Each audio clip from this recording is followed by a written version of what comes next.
Here's a mistake almost all beginning music producers make, whether you're a hardware music producer, modular artist, or in-the-box producer.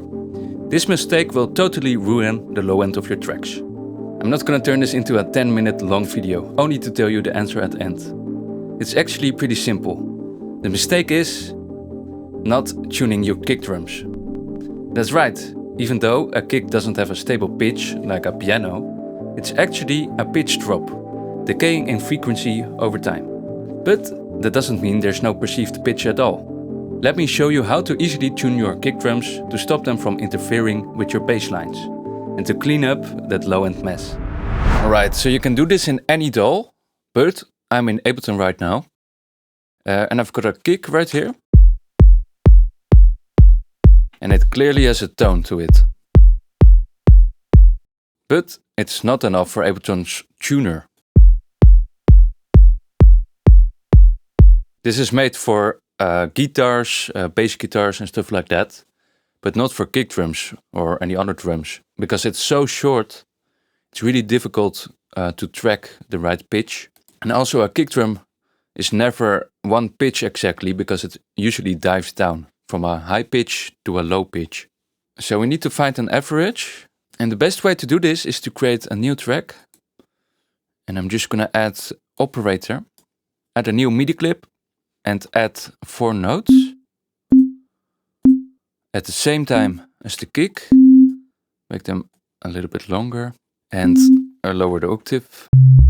Okay, so now I'm gonna play the kick and this operator only. Lower the level a bit.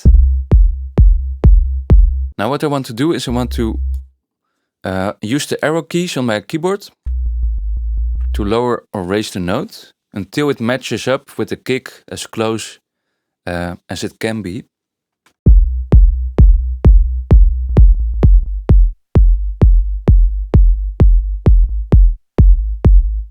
And you need to listen for the beating.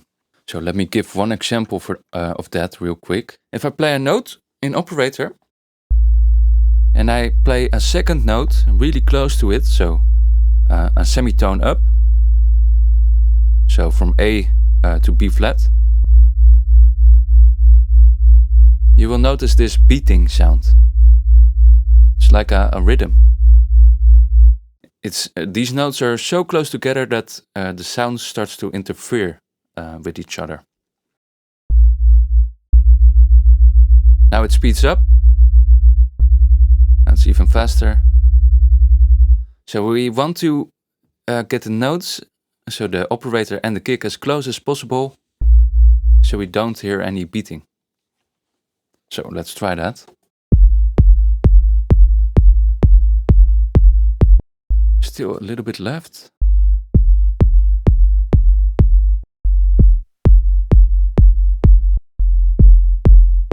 Ah, there it is, an F. That's pretty tight. Okay, so now that we've found the right note, so this kick is at an F, there are 2 things I can do. I can either tune the kick drum to match the bass line, but when I do that, I also transpose the transient, so the start of the kick drum, this part right here. And that means I probably lose some of the clarity of the sound, some of the impact. So I think I'm just gonna transpose the bass line. Okay, so the bass is at a B.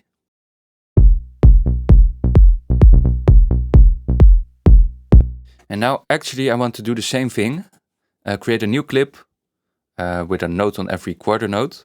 Because the pitch also really depends on the sound you're using. Especially if you use a filter.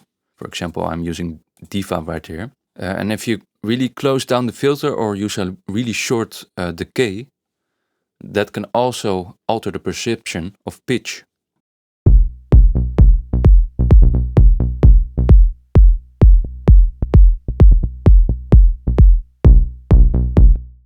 So that's why I also do it like this. So just to be sure, if we change this to an F as well.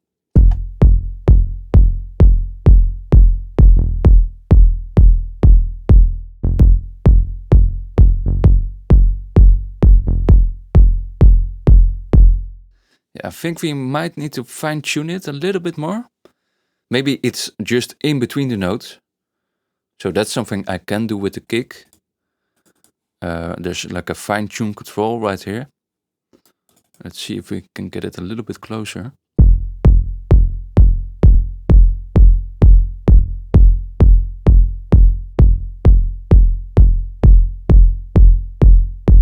Yeah, I think a little bit lower works a bit better. But yeah, since the pitch is changing in the kick, it never lands exactly on one note. So we need to find the best compromise. But I think this works pretty well. So if we go back to the previous pattern, I also need to change the notes. So it was on a B.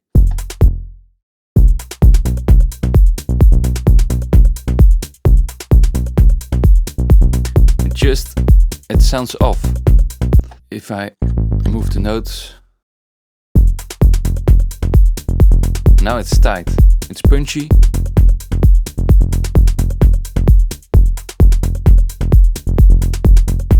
Yeah, sounds great.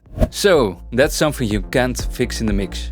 No matter how much EQ, multiband compression, limiting or distortion you throw at it, just tune your kicks, folks.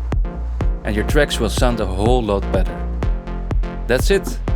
Thanks for watching. Let me know if you have any questions, and I'll see you all next week with another tutorial.